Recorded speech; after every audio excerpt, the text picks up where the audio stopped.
దేశవ్యాప్తంగా మహిళా రిజర్వేషన్ల అమలు, నియోజకవర్గాల పునర్విభజన ప్రక్రియ ఆసక్తి రేపుతోంది. సంబంధిత బిల్లులపై సాయంత్రం లోక్సభలో ఓటింగ్ జరగనుంది. డీలిమిటేషన్పై పునర్విభజన కమిటీ మాజీ సభ్యులు వినోద్ కుమార్తో మా ప్రతినిధి రఘువర్ధన్ ప్రత్యేక ముఖాముఖి ఇప్పుడు చూద్దాం.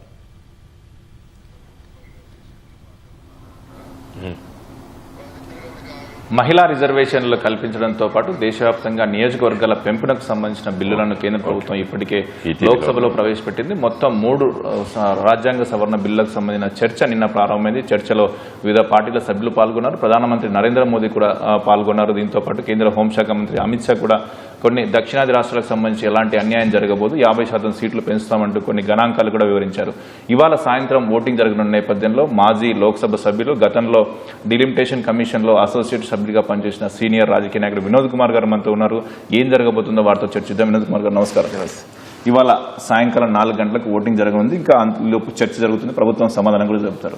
రాజకీయ పరిణామాలు చూస్తే నిన్న బిల్లు ప్రవేశపెట్టే సందర్భంలోనే కొన్ని పార్టీలు వ్యతిరేకించిన పరిస్థితి మనం చూసాం. ఏం జరగబోతుందని మీరు అనుకుంటున్నారు ఇవాళ సాయంత్రం 4 గంటల తర్వాత ఓటింగ్? అంటే ఇది చాలా ముఖ్యమైనటువంటి బిల్లు. అన్ని రాజకీయ పార్టీలు కూడా మహిళా రిజర్వేషన్లకి సానుకూలంగానే మాట్లాడాయి. నిన్న నేను ఉదయం నుండి రాత్రి వరకు కూడా లైవ్ అంతా కూడా చూశాను. ఆసక్తిగా చూసి వినడం జరిగింది. అన్ని పార్టీల నుండి వాళ్ళ అభిప్రాయాలన్నీ కూడా విన్న తర్వాత మనకు అర్థమైనది 100% అన్ని రాజకీయ పార్టీలు మద్దతు ఇస్తున్నాయి. సమస్య వచ్చిందల్లా మహిళా రిజర్వేషన్ ఆల్రెడీ చట్టం ఉంది. ఆ చట్టంలో రానున్న డీలిమిటేషన్ ప్రాసెస్ సెన్సస్ తర్వాత అన్నారు కాబట్టి ఇప్పుడు దాన్ని డిలీట్ చేస్తుంది మోడీ గారి ప్రభుత్వం. చేసేసి 2011 సెన్సస్ ప్రకారంగా వెళతాము అని చెబుతూ 50% పెంచుతామని చెప్పి నిన్న సాయంకాలము 5 తర్వాత అమిత్ షా గారు ప్రకటన చేశారు. ఇది లిఖితపూర్వకంగా మరి రాసుకొని వచ్చేసి చదివి వినిపించాడు పార్లమెంటేరియన్స్కి. మీ రాష్ట్రాల్లో దక్షిణాది రాష్ట్రాల్లో సీట్లు పెరుగుతాయి, తప్పుతలేవు. ఇప్పుడు ఏదైతే పర్సంటేజ్ ఉందో అదే పర్సంటేజ్ కొనసాగుతుంది. ఇప్పుడు మనకు 3%, మన జనాభా కూడా 3% ఉంది. మన పార్లమెంట్ సీట్లు కూడా మనకు 3% ఉన్నాయి. 543 పార్లమెంట్ స్థానాల్లో 17 పార్లమెంట్ ఇప్పుడు తెలంగాణలో ఉన్నాయి. 17 అంటే కేవలం 3%. 0.15 ఎంతో ఉంటుంది. సో 3% రౌండ్ ఫిగర్ మాట్లాడుకుందాం మనం. అయితే ఇప్పుడు మళ్ళీ మేము 50% సీట్లు పెంచితే మీకు 9 సీట్లు పెరుగుతున్నాయి. కాబట్టి మీకు మళ్ళీ అదే 3% ఉంటుంది. మీకేం నష్టం జరుగుతుందని చెప్పి తెలంగాణకి, కర్ణాటకకి, తమిళనాడుకి, ఆంధ్రప్రదేశ్కి, కేరళ రాష్ట్రాలకి నిన్న మరి అమిత్ షా గారు, హోంశాఖ మంత్రి గారు జవాబు ఇవ్వబోతుందని చెప్పాడు. సుదీర్ఘంగా ఇవాళ ఇస్తాడు. నేను ఇంటర్వ్యూని అయ్యి ఆయన రాసుకొని వచ్చి చదివి వినిపించడం జరిగింది. మరి చట్టంలో లేదు అది. ఇప్పుడు బిల్లులో లేదు. చట్టం కాదు, ఇంకా చట్టం కాలేదు, బిల్లులో లేదు అది. మరి బిల్లులో ప్రవేశపెట్టాలా, చట్టంలో ఉండాలని చెప్పి బహుశా ఇలా కొన్ని రాజకీయ పార్టీలు పట్టుబట్టచ్చు. మరి అలాంటి అమెండ్మెంట్ ఏమైనా మూవ్ చేస్తారని చెప్పి నేను ఊహిస్తున్నాను. ఏది బీజేపీ ప్రభుత్వము మరి మీరు అమెండ్మెంట్ మీరు హామీ ఇచ్చారు. ప్రధానమంత్రి నన్ను నమ్మండి నేను హామీ అన్నాడు. హామీలు ప్రధానమంత్రులు వ్యక్తులుగా ఉంటారు, రేపు ఉండకపోవచ్చు, ఏదైనా జరగవచ్చు. కానీ చట్టం ముఖ్యం కదా. కాబట్టి చట్టం కోసం పట్టుబట్టి కొన్ని రాజకీయ పార్టీలు మరి సమ్మతి తెలియజేయచ్చు అనే ప్రభుత్వమే అధికారిక సవరణ చేసి ఆ మేరకు 50% పెంపు ప్రతిపాదిస్తే ఆ రాజకీయ సమీకరణలు మారుతాయంటారు. మద్దతు మారుతాయి అనిపిస్తుంది. లేకపోతే నిన్న కాంగ్రెస్ పార్టీ 543 పార్లమెంట్ సీట్లనే మీరు మహిళా రిజర్వేషన్ పెట్టుమని చెప్పి మాట్లాడారు. 2-3 మాట్లాడారు. మరి వాళ్ళ ఇండియా బ్లాక్లో ఉన్నటువంటి పార్టీలు ఒప్పుకుంటాయని నేను కాంగ్రెస్ పార్టీ నాయకులు ప్రశ్నిస్తున్నాను. ములాయం సింగ్ యాదవ్ ఆ రోజు తీవ్రంగా వ్యతిరేకించండి. యూపీఏ కూటమిలో మేము భాగస్వామ్యం. అప్పుడు నేను కేసీఆర్ గారితో యాజ్ ఏ కొలీగ్ ఎంపీగా నేను కేసీఆర్ గారితో తిరుగుదును. సరే మీటింగ్లో కేసీఆర్ గారు ఉన్నప్పుడు కూడా చుట్టుపక్కల ఉంటూ మేము అన్ని విషయాలు కేసీఆర్ గారితో పర్సనల్గా 1-to-1 కలిసేటప్పుడు కూడా సోనియా గాంధీ గారు కానీ మిగతా వాళ్ళని కలిసినప్పుడు మేము ఎంపీలో ఆనాటి ఎంపీలో మేము ఎమ్మడి ఉందాము కేసీఆర్ గారితో. సో ఆనాడు నాకున్న అభిప్రాయము అందరికి తెలిసిన అభిప్రాయం ఏంది, ములాయం సింగ్ యాదవ్ గారు మహిళా రిజర్వేషన్లు ఈ 543 లోపల ఎట్టి పరిస్థితుల్లో ఒప్పుకోలేదు. ఇవాళ వాళ్ళ కొడుకు ఎవరైతే అఖిలేష్ యాదవ్ గారు ఉన్నారో వారు కూడా ఎట్టి పరిస్థితుల్లో ఒప్పుకోరు. 543లో మహిళా రిజర్వేషన్లని ఎవ్వరు కూడా ఒప్పుకోరు. అంటే కాంగ్రెస్ పార్టీ కూడా అది కేవలము ఊరికే చెప్పడానికి చెప్తున్నారు. వాళ్ళ దాంట్లో కూడా చాలామంది 543 పార్లమెంట్ సభ్యుల్లో మరి 1/3 రిజర్వేషన్కు మాట్లాడతారు. కాంగ్రెస్ పార్టీలు మాట్లాడరు, కానీ నాకు తెలుసు కదా వాళ్ళు ఒప్పుకోరు. కాబట్టి ఎక్కడో దగ్గర డీల్ కుదురుతుంది.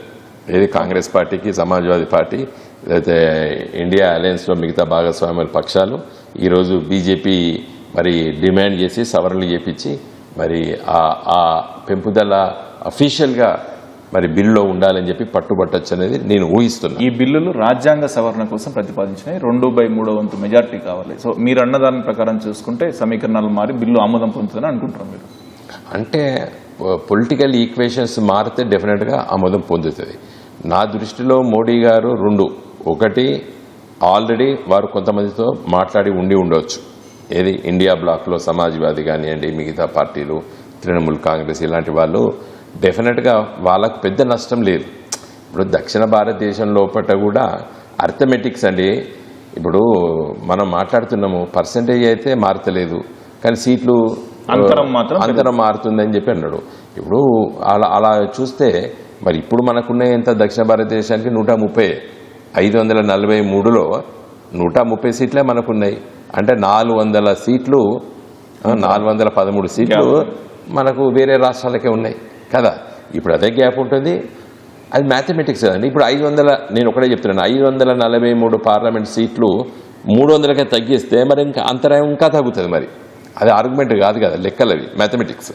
కాబట్టి పర్సంటేజ్ మారుతలేదని చెప్పి నిన్న బీజేపీ అదేదో బిల్లులో పెడితే అయిపో కదా. వీళ్ళ డ్రామా కూడా ఎక్కువ ఉన్నది బీజేపీది. సపరేట్గా స్పష్టంగా మంచిగా బిల్లులో ఇట్లుంటాయి చెప్తే ఈ చర్చను ఉండకు.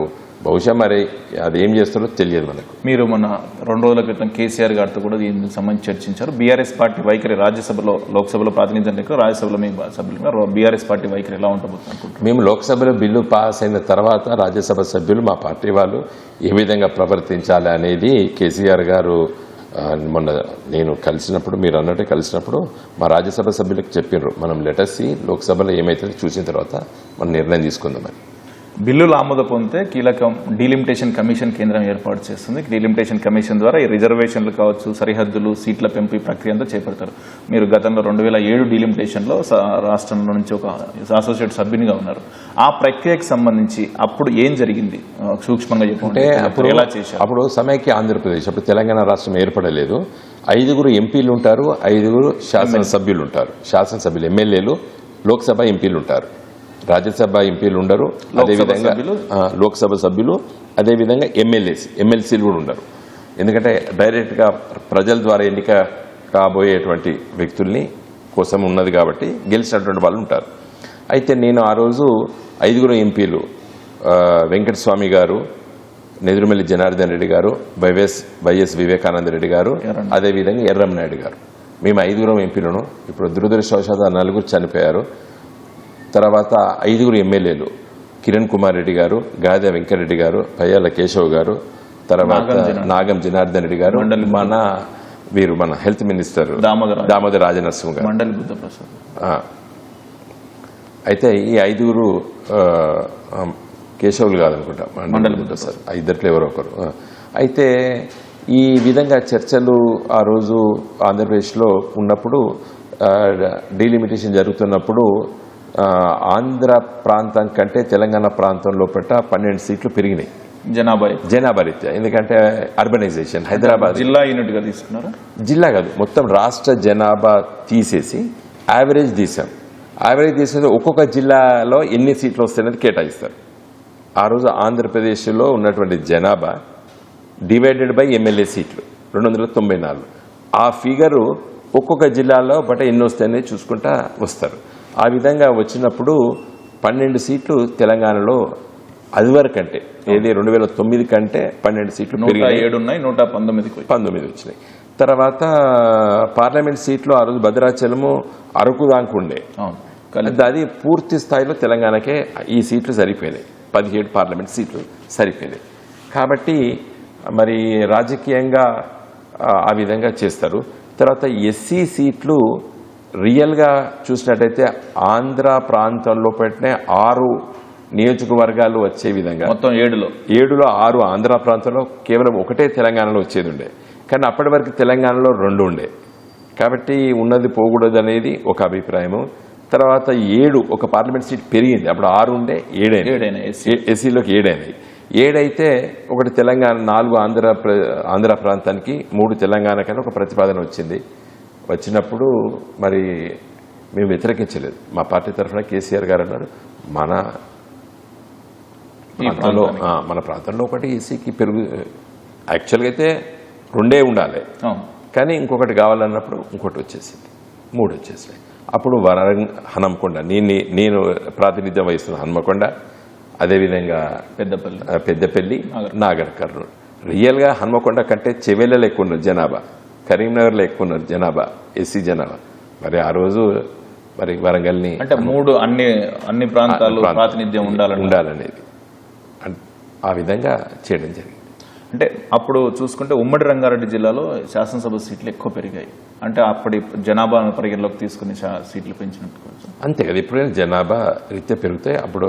ఇప్పుడు నేను చెప్తున్నాను కదండి, 2027 గణాంక లెక్కలు, జనగణన లెక్కలు బయటకు వస్తే తెలంగాణలో బట్ట 45%, 40% హైదరాబాద్ చుట్టుపక్కలనే వస్తాయి. అంటే అర్బనైజేషన్ వచ్చింది కాబట్టి నేను మొన్న 2-3 డిబేట్స్లో పార్టిసిపేట్ చేసినప్పుడు ఏం చెప్పానంటే, నేను ఇదివరకు ఒక ఆంగ్ల దినపత్రిక, ప్రముఖ ఆంగ్ల దినపత్రికలో నేను వ్యాసం రాసినప్పుడు 1.5 year బ్యాక్ చెప్పినాను, ఈ డిలిమిటేషన్ వస్తుంది, urban rural divide. For example very interesting topic. ఇప్పుడు ఈ చర్చ అయిపోయిన తర్వాత డిలిమిటేషన్ ఎట్లా పనిచేయాలన్నప్పుడు చర్చించవలసిన ముఖ్యమైన అంశం. ఇప్పుడు అర్బన్ కార్వాన్ అసెంబ్లీ సెగ్మెంట్ ఉంటుందండి, 2 కిలోమీటర్లు ఉంటుంది. వినోద్ కుమార్ గారు, ఇందాక మీరు అన్నారు అర్బన్ రూరల్కి సంబంధించిన ఈ పరిణామాలు, ఈక్వేషన్స్ గురించి చెప్తారు. దానికి సంబంధించి ఇప్పుడు డీలిమిటేషన్ సరే, ఇఫ్ ఎవ్రీథింగ్ గోస్ వెల్, ఈరోజు పాస్ అయిపోతే, లేకపోయినా రేపు ఫ్యూచర్ కానీ డీలిమిటేషన్లో అతి ముఖ్యమైన ఇష్యూ రేపు క్రాప్ అప్, కొత్త సమస్య రాబోతున్నది, మన దేశ ప్రజలు చూడాలి. Urban rural divide. For example ఇది దేశవ్యాప్తంగా ఉంది. ఒక తెలంగాణ, హైదరాబాదు, మేడ్చల్, రంగారెడ్డి కాదు, మైగ్రేషన్ కావడం, పట్టణీకరణ జరగడం.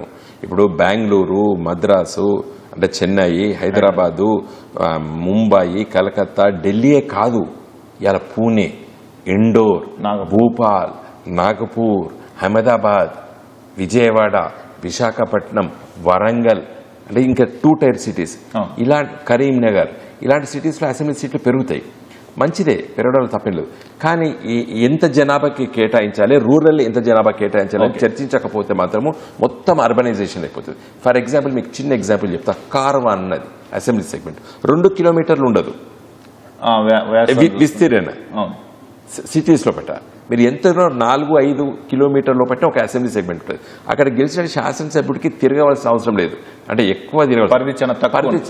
అదే ములుగు అసెంబ్లీ సెగ్మెంట్ చూసుకోండి, దాదాపు 150 కిలోమీటర్లు ఉంటుంది. జనాభా తక్కువ ఉంటుంది, విస్తీర్ణ ఎక్కువ ఉంటుంది. అలాంటి సీట్లు చాలా ఉన్నాయి తెలంగాణ. ఇప్పుడు మనం మల్కాజ్గిరి లోక్సభ చూసుకుంటే 37 లక్షల పాపులేషన్ ఉంది, దేశంలోనే అత్యధిక. అక్కడికి మీకు 25 కిలోమీటర్ల పాటు పార్లమెంట్ సీట్ అయిపోతుంది. 35 లక్షల జనాభా ఉండొచ్చు, కానీ అటు ఎల్బీ నగర్ టు ఓటర్లే 37 లక్షలు ఎంతమంది ఉన్నా కూడా ఆ పార్లమెంట్ సభ్యుడికి శ్రమ అంత ఉండదు, ఏది తిరగడమో ఇదంతా ఉండదు. కాబట్టి నువ్వు రూరల్ అసెంబ్లీ సెగ్మెంట్కు జనాభాను, అర్బన్ అసెంబ్లీ సెగ్మెంట్కి ఒక జనాభా ఉండడం కరెక్ట్ కాదు, ఓటర్ల సంఖ్య కాదనేది నా వాదన. నేను ఇదివరకే ఒక ప్రముఖ ఆంగ్ల పత్రిక, తెలుగు పత్రికలు నా వ్యాసాల పట్ల అర్బన్ రూరల్ డివైడ్, దీని మీద డీలిమిటేషన్ చాలా సీరియస్గా ఆలోచించాలి. నేను డీలిమిటేషన్ కమిషన్ మెంబర్గా ఉన్నప్పుడు కుల్దీప్ సింగ్ గారు చైర్మన్, వారు మాజీ సుప్రీంకోర్టు జడ్జి గారు, వారి దగ్గర అప్పుడే ఆర్గ్యుమెంట్ పెడితే వారు ఒక అబ్జర్వేషన్ రాసిండ్రు వారి రిపోర్ట్ లోపల. రేపు ఫ్యూచర్లో మళ్ళీ ఫ్యూచర్ డీలిమిటేషన్ అప్పుడు ఈ అర్బన్ రూరల్ సంఖ్య, ఓటర్ల సంఖ్య గురించి వెళ్ళి చర్చించాలి పార్లమెంట్ అని చెప్పేసి వారు ఒక సూచనప్రాయంగా ఒక అబ్జర్వేషన్ ఇచ్చారు. ఆ రోజు నేను దానికి మద్దతు పలికిన కమిటీ లోపల రాయాలని చెప్పి రాపించాను. ఆ రోజు ఇక్కడనే ఏమన్నా హైదరాబాద్లో మేము కూర్చొని ఫైనల్ రిపోర్ట్ రాసేటప్పుడు. కాబట్టి నా దృష్టిలో అదొక పెద్ద సమస్య ఇప్పుడు దేశం లోపల. ఇప్పుడు ముంబై, నాగ్పూర్, పూణే, అహ్మదాబాద్, సోలాపూర్ లాంటి ఒక 10 నగరాలు మహారాష్ట్రలో కూడా ఏ పార్టీ అధికారంలో ఉండేది చర్చ ప్రాతినిధ్యం. రేపు తెలంగాణ రాష్ట్రంలో కూడా హైదరాబాదు, రంగారెడ్డి, మేడ్చల్, ఈ 3 జిల్లాలే నిర్ణయం చేసే శక్తి వస్తుంది వాళ్ళకి. ఆ విధంగా కాకుండా ఉండాలి, అన్ని ప్రాంతాలు బ్యాలెన్స్, అన్ని ప్రాంతాలు ఉండాలి. ఇప్పుడు నేను రేవంత్ రెడ్డి గారు ఇచ్చినది జిఎస్డిపి అంటే మరి ఇక సీట్లు పెరగాలంటే ఇంకా ఆ హైదరాబాద్ చుట్టూ ఉన్న వాళ్ళే ముఖ్యమంత్రిని ఏర్పాటు చేస్తారు. జిఎస్డిపి ఇక్కడ ఎక్కువ ఉంటుంది. ఇప్పుడు ఆయన దేశవ్యాప్తంగా మాట్లాడాడు కదా, ఏదో జిఎస్డిపి ఇట్లా అన్ని రాష్ట్రాలు అంటాడు కదా. మరి రేపు రంగారెడ్డి జిల్లా కూడా, హైదరాబాద్ జిల్లా కూడా, మేడ్చల్ జిల్లా కూడా మేము జిఎస్డిపి ఎక్కువ ఇస్తున్నాం తెలంగాణ ప్రభుత్వానికి, వాటి మాకే ఎక్కువ అసెంబ్లీ సీట్లు అనే ఆర్గ్యుమెంట్ కూడా వస్తుంది. మరి దాన్ని రేవంత్ రెడ్డి ఏం జవాబు చెప్తాడు? ఇప్పుడు లోక్సభ సీట్లు మన రాష్ట్రంలో 17 ఉన్నాయి, 9 పెరిగి 26 కాబోతాయి అంటారు. ఈ ప్రాతిపదికన ఎలా ఉండొచ్చు అనుకుంటున్నారు మీరు ఇప్పుడున్న పరిస్థితులను చూసుకుంటే? నా ప్రకారంగా హైదరాబాద్ చుట్టుపక్కల ఇప్పుడు ఉన్న వాటికంటే 1-2 పెరుగుతాయి. తర్వాత రూరల్ సైడ్ కూడా తెలంగాణ రాష్ట్రంలో ఇప్పుడు నేను చెప్పింది మోస్ట్ ఇంపార్టెంట్. ఏది అర్బన్ రూరల్ ఎట్లా డీలిమిటేషన్, నా ప్రకారంగా 20% అర్బన్ సీట్లకు ఎక్కువ ఉండాలి ఇది ఓటర్ల సంఖ్య రాదర్ దెన్ ఇది. ఎందుకంటే ఓటర్స్ కూడా మైగ్రేట్ అయితే మన ఓటర్ మహాశయులు ప్రజలు అటు ఇటు మైగ్రేట్ అవుతుంటారు. కాబట్టి ఓటర్ సంఖ్య ఉంటుంది తప్పితే మైగ్రేట్. అందుకే మీకు 40%, 50% అర్బన్లో పోలింగ్ అయితే జనాభా ఓటేసే దానికంటే అసలు ఆ ఓటర్స్ ఉండరు, ఖాళీ చేసిపోతారు. ఇప్పుడు ఒక బ్యాంకులో ఎంప్లాయీ ఉంటాడు, 3 ఏళ్ళ తర్వాత విజయవాడకు పోతాడు, ఓటర్ లిస్టులో పేరు ఉంటుంది. కాబట్టి ఇలాంటి చాలా ఇష్యూస్ ఉన్నాయి. మేము ఆ రోజు కీన్గా అబ్జర్వ్ చేసినాం. కాబట్టి అర్బన్ రూరల్ ఈ పర్సంటేజ్ ఆఫ్ ఓటర్స్ అర్బన్ సీట్లకి ఎక్కువ పెట్టాలి, రూరల్ సీట్లకి యావరేజ్ ఉండాలి. లోక్సభ సీట్లతో పాటు రాష్ట్రంలో శాసనసభ సీట్ల సంఖ్య కూడా ఇప్పుడు ఉన్న 119 తోడు మరొక 60 పెరిగే అవకాశం ఉంది. మన దగ్గర మొత్తం 33 జిల్లాలు ఉన్నాయి. 2011 జనాభా లెక్కల ప్రకారం నాడు 10 జిల్లాలే ఉన్నాయి. ఈ విభజన ఎలా చేయొచ్చు అనుకుంటున్నారు? ఈజీ అండి. ఇప్పుడు మనకు ఈ జనగణ 31 మార్చ్ 2027కి అయిపోతుంది. ఓకే, తర్వాత ఒక 3 మాసాలు టైం ఇస్తారు రాష్ట్రాలకి. ఏదైనా మీరు విలేజ్లు, కొత్త గ్రామాలు కానీ, కొత్త గ్రామ పంచాయతీలు కానీ, లేకపోతే సరిహద్దులు మార్చుకోవడం కానీ, మండలాలు కానీ, జిల్లాలు కానీ, జిల్లాల సరిహద్దులు మార్చుకోవడం అవకాశం ఉంటుంది రాష్ట్ర ప్రభుత్వానికి. ఫర్ ఎగ్జాంపుల్ ఒక చిన్న ఎగ్జాంపుల్ చెప్తాను నీకు. ములుగు జిల్లా ఉంది. రేపటి ములుగు జిల్లాలో ఒక అసెంబ్లీ సీట్ కంటే ఎక్కువ ఉంటారు ఓటర్లు, 2 ఉండరు, తక్కువ ఉంటారు. కాబట్టి మరి చుట్టుపక్కల ఉన్న మండలాలు లైక్ నల్లవెల్లో, మంగపేట ఆల్రెడీ ఉన్నది, మనుగురో, లేకపోతే అటు పక్కకు ఉన్నటువంటి కొత్త 2 మండలాలు వచ్చిన వెంకటాపురం, ఇవన్నీ కలిసినప్పుడు కూడా ఇంకొక మండలం తక్కువ పడుతుంది. ఒకటి ఏదో ఒక మండలం దాన్ని రీఆర్గనైజ్ చేయాలి. ఇప్పుడు సిరిసిల్ల ఉంది, ఇప్పుడు వేములవాడలో 2 ఉన్నాయి, కతలాపూరు, మేడిపల్లి, అవి జగిత్యాల జిల్లాకి వెళ్ళినాయి. సార్ జగిత్యాల జిల్లా అసెంబ్లీ సెగ్మెంట్ వాటిని పంపిస్తాం. ఇలా బోయినపల్లి మండలమును ఇల్లంతకుంట మండలం ఉంటాయి. అవి ఇప్పుడు ఒకటి చొప్పదండిలో ఉన్నది, ఒకటి మన మానకొండూరులో ఉన్నాయి. అవి సిరిసిల్ల జిల్లాకు వస్తాయి. ఇప్పుడు మీరు చెప్తున్నట్లు ఒక్కొక్క శాసనసభ నియోజకవర్గం 2 జిల్లాల్లో ఉంది, ఒక్కొక్క లోక్సభ నియోజకవర్గం 3 జిల్లాల్లో ఉన్న పరిస్థితి ఉంది. ఈ పునర్విభజన చేసేటప్పుడు ఎట్లా చూస్తారు? ఒకే జిల్లాలో ఉండాలి? 100% శాసన సభ స్థానాలు ఒకటే జిల్లాలు ఉండాలని ఉంది, రూల్ ఉంది. పార్లమెంట్ స్థానాలు 2 జిల్లాలు ఉండొచ్చు, 3 జిల్లాలు ఉండొచ్చు, తప్పేం లేదు. ఒక శాసనసభ మాత్రం ఒకే పార్లమెంట్ పరిధిలో, ఒక అసెంబ్లీ ఒక జిల్లాలో ఉండాల్సిన అవసరం ఉంటుంది. ఈ ఎస్సీ ఎస్టీ రిజర్వేషన్లు రేపు మహిళా రిజర్వేషన్లు అమలు చేస్తారు కదా, వీటికి సంబంధించిన రిజర్వేషన్ల ప్రాతిపదికన ఎలా ఉంటుంది? అంటే జనాభా, మళ్ళీ తెలంగాణ రాష్ట్రం ఎగ్జాంపుల్ తీసుకుందాం. తెలంగాణ రాష్ట్రం కూడా షెడ్యూల్ కులాలకు జనాభా ఇంత తీసేసి ఆ పర్సంటేజ్ ప్రకారంగా అసెంబ్లీ సీట్లు కేటాయిస్తారు. ఎక్కువ ఉన్న జనాభా కాదు. ఫస్ట్ జనాభా తెలంగాణలో కూడా 17% ఉన్నారనుకోండి, లేదా 20% ఉన్నారనుకోండి, 20% అసెంబ్లీ సీట్లు ఎస్సీలు కేటాయిస్తారు. 20 ఎట్లా చేస్తారు? అన్ని జిల్లాల పట్ల దాన్ని అలాట్ చేస్తారు. ఒక జిల్లాలో పర్సంటేజ్ ఉన్నాయి 3 ఉండొచ్చు, కానీ ఆ జిల్లాకి 2 రావచ్చు. ఎందుకంటే దాంట్లో డీలిమిటేషన్ యాక్ట్లో ఎస్సీ సీట్లు రాష్ట్ర వ్యాప్తంగా వాటిని అన్ని ప్రాంతాలకి పంచాలి.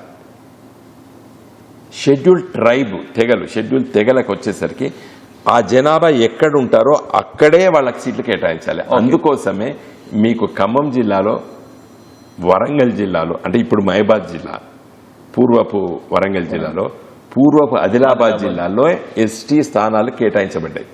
ఒక నల్గొండ జిల్లాలో ఒక దేవరకొండ తప్పితే మిగతా ఎస్టీ స్థానాలన్నీ కూడా పూర్వపు వరంగల్, పూర్వపు ఖమ్మం మాత్రమే ఉన్నాయి. ఇప్పుడు మీ మిగతా జిల్లాలు మేదకు, మహబూబ్ నగర్, రంగారెడ్డి, నిజామాబాదు, కరీంనగర్, నల్గొండలో ఒక్క ఎస్టీ స్థానం కూడా లేదు. కారణం ఏంటంటే ఆ చట్టంలో అట్లుంది. ఎస్టీ స్థానాలు మాత్రం వాళ్ళు ఎక్కడ జనాభా ఉంటారో అక్కడే కేటాయించాలి. అందుకోసం ఇప్పుడు మీ మహబూబాద్ జిల్లాలో అన్ని అసెంబ్లీ సెగ్మెంట్లు ఎస్టీ. ఇప్పుడు మన ఎవ్రీ అసెంబ్లీ సెగ్మెంట్ రేపు మహిళా రిజర్వేషన్లు 33% అమలు చేస్తారు, అంటే ఇది కూడా రొటేషన్ పద్ధతులు అన్నారు. ఈ ప్రక్రియ ఎలా ఉండవచ్చు? అది మహిళా రిజర్వేషన్ చట్టంలో పట్టే పొందపరచబడ్డది. ప్రతి 10 సంవత్సరాలకి రొటేషన్లో మార్చేస్తారు. ఓకే, 10 yearsకి. ఫర్ ఎగ్జాంపుల్ తెలంగాణలో పట్ట ఏవో ఒక సీట్లు 1/3 సీట్లు అంటే ఇప్పుడు 20 అంటే కొత్త 17 అనుకోండి, లేకపోతే 20 మనకు 6 అవుతాయి, 26 33%, 8 మహిళా రిజర్వేషన్ అయితే వస్తే అవి 2 times 10 years అవే ఉంటాయి. తర్వాత నెక్స్ట్ మళ్ళీ రిజర్వ్ అయింది 2 సార్లు ఉంటుంది. మళ్ళీ నెక్స్ట్ టర్మ్ మళ్ళీ అవే 10 సంవత్సరాల తర్వాత మళ్ళీ ఇంకొక 8 వస్తాయి. మొదటిసారి చేసినప్పుడు ఆ మహిళా సీట్లను ఏ ప్రాతిపదికన రిజర్వ్? అది ఇంతవరకు చెప్పలేదండి. బహుశా మరి జనాభా తీసుకుంటారా లేకపోతే లాటరీ సిస్టమ్ తీసుకుంటారా చెప్పలేము. ఇంకే దాని మీద స్పష్టత లేదు. డీలిమిటేషన్ కమిషన్ ఏర్పాటు చేసినాక ప్రక్రియ ఎలా జరుగుతుందంటారు సూక్ష్మంగా? అంటే డీలిమిటేషన్ చట్టం ఏర్పడ్డ తర్వాత లోక్సభ సభ్యుల్ని లోక్సభ స్పీకర్ నామినేట్ చేస్తాడు. ఇప్పుడు ఫర్ ఎగ్జాంపుల్ తెలంగాణ నుండి ఇప్పుడు 17 మంది ఉన్నారండి. 17లో 8 మంది బీజేపీ వాళ్ళు ఉన్నారు, 8 మంది కాంగ్రెస్ వాళ్ళు ఉన్నారు, ఒకళ్ళు ఎంఐఎం ఉన్నారు. ఎవరు ఉన్నారా లోక్సభ స్పీకర్? ఇంకా 5 ఇట్లోపట ఎవరి ఏ పార్టీకి ఎన్ని కేటాయించాలనేది లోక్సభ స్పీకర్ నిర్ణయం చేస్తారు. అదేవిధంగా శాసనసభ స్పీకర్ గారు మరి ఇక్కడ కాంగ్రెస్ పార్టీ ఉంది, బీఆర్ఎస్ పార్టీ ఉంది, బీజేపీ పార్టీ ఉంది, ఎంఐఎం పార్టీ ఉన్నాయి. మరి ఈ 5 వాళ్ళు కేటాయిస్తారు. అంటే ప్రక్రియ ఈ నియోజకవర్గాల పునర్విభజన ప్రక్రియ ఎలా చేస్తారు? ఫస్ట్ అభ్యంతరాలు తీసుకోవడం, అందరి అభిప్రాయాలు తీసుకోవడం కాదండి. ఫస్ట్ నేను ఇంతకుముందు చెప్పినట్టు ఫస్ట్ కూర్చున్న తర్వాత మన జనాభా పర్ఫెక్ట్గా జిల్లాల జనాభా తీసుకొని, ఎస్సీ జనాభా తీసుకొని, ఎస్టీ జనాభా తీసుకొని ఫస్ట్ వాళ్ళ సీట్లు కేటాయిస్తారు. General category, SC category, ST category రాష్ట్ర జనాభాలో వాళ్ళ శాతం ప్రకారంగా ఎస్సీ ఎస్టీ శాతం తీసేసి మిగతా జనరల్ కేటగిరీ ఉంటుంది. ఈ జనరల్ కేటగిరీ వచ్చిన తర్వాత ఒక్కొక్క జిల్లా లోపల ఎస్సీ జనాభా ఎంత ఉంది, ఎస్టీ జనాభా ఎంత ఉన్నది మళ్ళీ తీస్తారు. తీసిన తర్వాత మొత్తం రాష్ట్రంలో ఎస్సీ జనాభా ఉన్నటువంటి జిల్లాలన్నీ కూడా తీస్తారు. ఇవన్నీ అయిపోయిన తర్వాత అసెంబ్లీ సెగ్మెంట్ ఎట్లా నిర్ణయం చేస్తారు చాలా మోసం క్రూషియల్ ఇంపార్టెంట్. లాస్ట్ టైం నేను ఆబ్జెక్ట్ చేసి నేను దాన్ని పట్టుబట్టి చేపించినాను. చట్టంలో ఏం చెప్తుంది, నార్త్ నుండి స్టార్ట్ అయ్యి నార్త్ ఈస్ట్కి వెళ్ళి మళ్ళా నార్త్ వెస్ట్కి వచ్చి ఇట్లా ఇక్కడ నార్త్ స్టార్ట్ అయ్యి ఇటు పోయి ఇట్లా రావాలి. అయితే సమైక్య ఆంధ్రప్రదేశ్లో శ్రీకాకుళం ఇచ్చాపురం నెంబర్ 1 నడిచినాయి కదా, 60 ఏళ్ళు అట్లే నడిచింది. నేను అన్నాను ఇచ్చాపురం నార్త్ ఈస్ట్లో ఉంటుంది, నార్త్ సమైక్య ఆంధ్రప్రదేశ్కి north Adilabad, not Ichchapuram is north east అని చెప్పి నేను కుల్దీప్ సింగ్ గారిని చూపించి కంపాస్ కూడా పెట్టి చూపించిన. ఆంధ్రప్రదేశ్లో మ్యాప్ మీద కంపాస్ పెట్టండి, నార్త్ ఈస్ట్ చూపిస్తుంది అంటే నల్గొండ. సారీ, పునర్విభజన ప్రక్రియ చివరి ప్రశ్న, చేసేటప్పుడు అధికారంలో ఉన్న పార్టీలు సహజంగా కొంత ప్రభావం చూపుతాయి, తమకు అనుకూలంగా కొంతమంది నాయకులకు అనుకూలంగా రిజర్వేషన్లు కావచ్చు, సరిహద్దులు కావచ్చు మార్చుకున్నారన్న ఆరోపణలు గతంలో ఉన్నాయి, కొన్ని స్పష్టంగా కూడా కనిపించాయి. ఈ ప్రక్రియ ఎట్లా అంటే అంత పెద్ద ఇన్ఫ్లుయెన్స్ చేయలేరు, కానీ కొంత చేస్తారు. నాకు అది కూడా తెలుసు, కొంత ఇన్ఫ్లుయెన్స్ చేస్తారు. అంటే టిక్లిష్ ఇష్యూ ఇప్పుడు కొన్ని ఎట్లుంటాయండి, దాన్ని ఎటు పడితే అటు కత్తికి 2 వైపులా పదను ఉన్నటువంటి లాగా ఉంటాయి కొన్ని ఇష్యూస్, అన్నీ ఉండవు అట్లా. నేను ఇంతకుముందు పట్టుబట్టించి ఆదిలాబాద్ నెంబర్ 1 చేపించాను. Nobody can counter my argument. కానీ కొన్ని సందర్భాలు ఇప్పుడు ఈ మండలం ఇటు ఉంది కదా, ఇటు కలపచ్చు కదా, అంటే ఆ మండలం అటు ఉంది కదా, అటు కలపచ్చు కదా అనేది ఉంటుంది. అట్లా పోయినసారి జరిగింది. నేను చెప్తున్నాను కానీ హన్మకొండ పార్లమెంట్ సీటు కంటే కూడా చెవెళ్ళ అండ్ కరీంనగర్లో ఎస్సీ పాపులేషన్ ఎక్కువ ఉండే. మరి ఆ రోజు మరి చేస్తామంటే మేమేం అనలేదు. నేను దాని పెద్ద ఓకే ఏదైనా పర్లేదు మాకు అనుకుని మేము అనుకున్నాము. థ్యాంక్ యూ వినోద్ కుమార్ గారు. ఇది మహిళా రిజర్వేషన్ల బిల్లుతో పాటు నియోజకవర్గాల పునర్విభజన ప్రక్రియకు సంబంధించి వినోద్ కుమార్ గారితో ప్రత్యేక ముఖాముఖి. Over to studio.